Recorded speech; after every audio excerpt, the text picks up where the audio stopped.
இன்று கண்ட அவமானம் வென்று தரும் வெகுமானம் வானமே தாழலாம் தாழ்வதில்லை தன்மானம்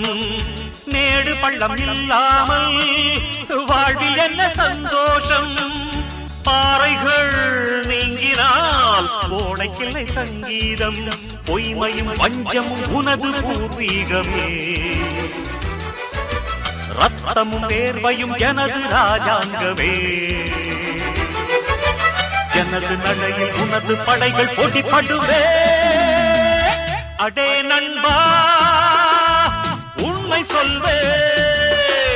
சவால் வேண்டாம் உன்னை வெல்வே வெற்றி நிச்சய இது வேத சத்தியம் கொள்கை வெல்வதே நான் கொண்ட லட்சியம்